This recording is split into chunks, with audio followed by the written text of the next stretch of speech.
Hey guys, what happened? We were coming around the corner to take the bridge over I-5 there, right north into Squally, and we went on the ground. Okay, is everybody okay? I'm still figuring that out. We got cars everywhere and down onto the highway. Okay, copy that. Peter Goles is with us. Mary Schiavo is with us as well. Peter, you're the former National Transportation Safety Board Managing Director. That is a very, very telling audio we just heard from the conductor.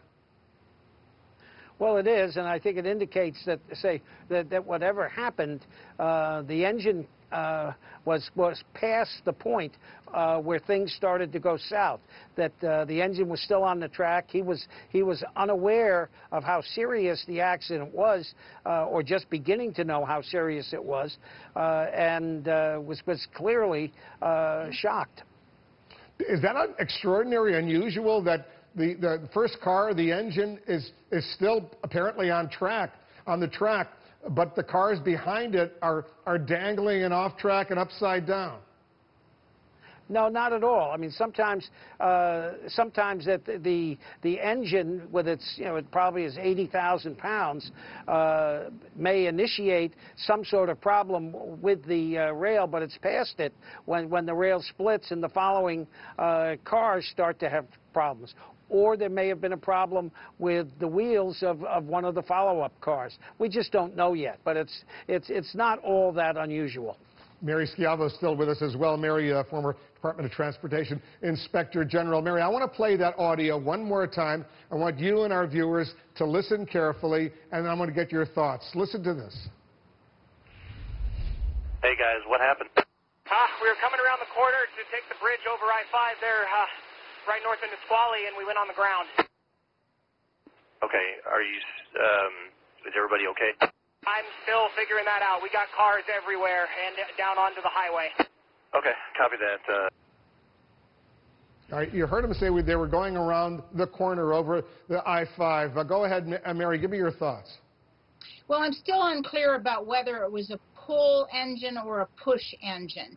It's difficult to tell exactly for sure. His wording almost makes me think it was a pusher engine, meaning the train was the actual engine doing the work was at the rear of the train, but I don't know. I'm just, guessing based on what I've heard. But to me, the operative language that I heard is we were coming into a curve.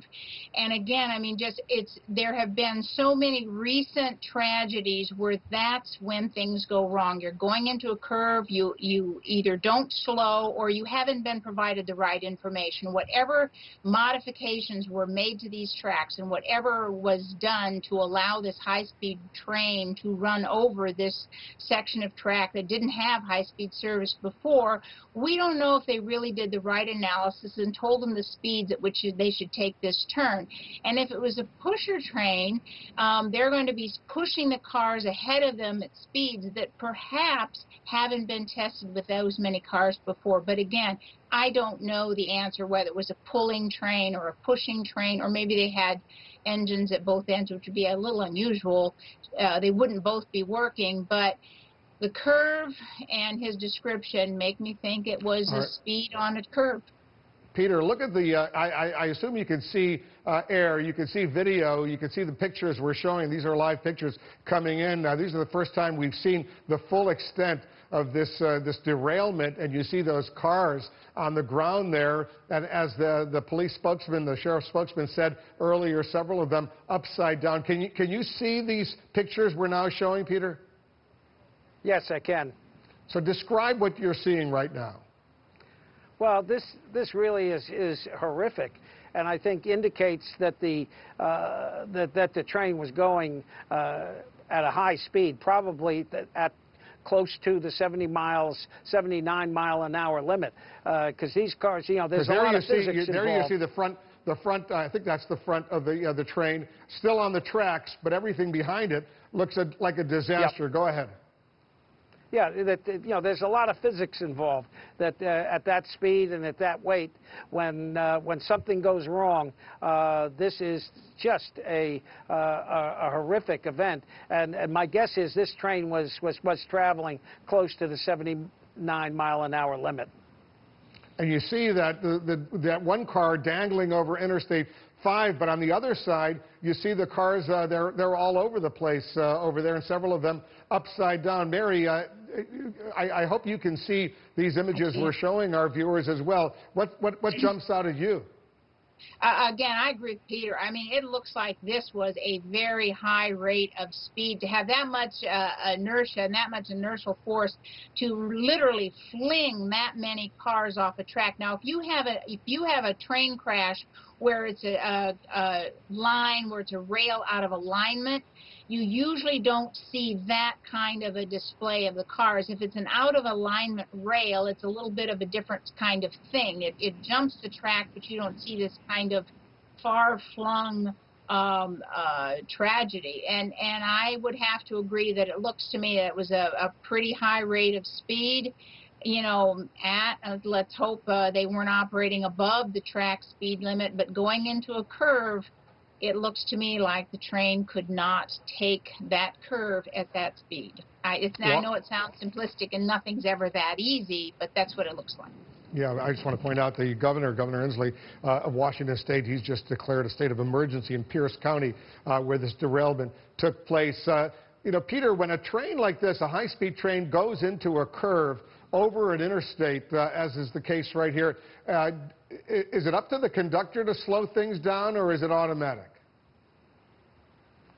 Well, in this case, I don't know whether there's positive train control on this track, which is an automatic braking system. But we don't know what the track was rated for, but it's up to the engineer to make sure he's operating within the guidelines and to make the correct decisions. I mean, one of the other things, Wolf, they're going to look at on an accident like this is the crash worthiness of these cars.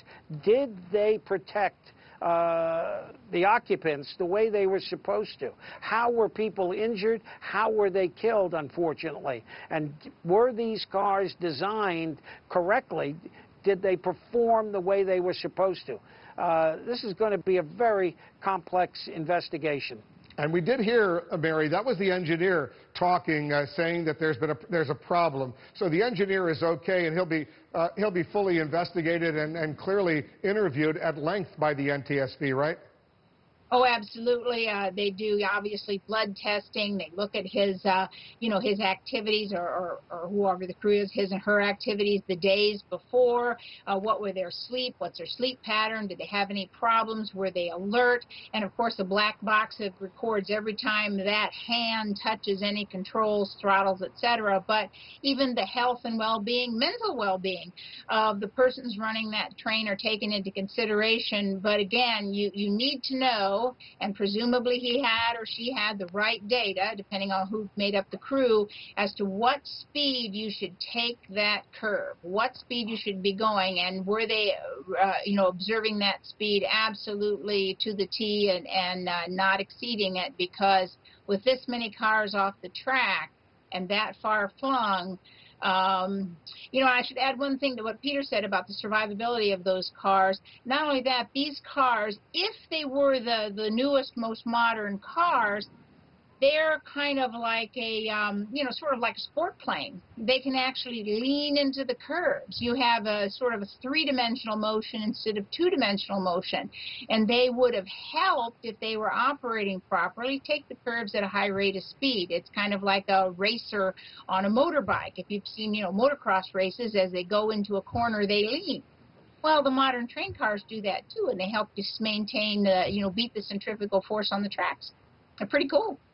Yeah, but look at that. And this is the first time, Peter, that we've seen all those cars derailed on the ground. One of those cars hanging over Interstate 5. The engine, the first car, still on the track after all of this. But these are images that we don't often see. This looks like something. And you've investigated, Peter, when you were at the National Transportation Board. A lot of accidents, a lot of derailments. How unusual is this one? This one is pretty extraordinary. It's one of the worst, certainly in recent memory, in terms of the physical destruction and physical display of the cars. And as you know, as Mary indicated, these could be the newer cars that are designed to take the high-speed turns and 79 miles an hour. We consider it high speed, but the reality is, in the rail industry worldwide, it is not a high speed. You know, we have trains going upwards of 150 miles an hour, but this is a very destructive accident.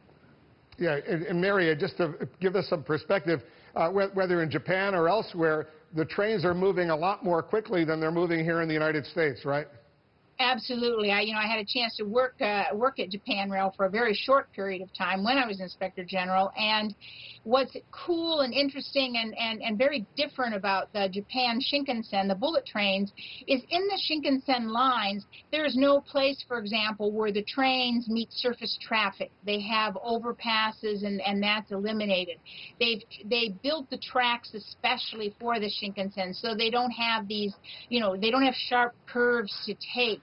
They had different laws than we do. They were able to build the Shinkansen and then, of course, deal with the lawsuits later as to people who didn't want the train going here or there. So they were able to build this long, smooth, straight rails without having to worry about, gate crossings and trucks on the track. And it was built especially for that. This track was not. In fact, this track was modified. As I said, it was just finished up in the beginning of December, and it's a track not owned by Amtrak. So as Peter said, we don't know if it has positive train control, likely not.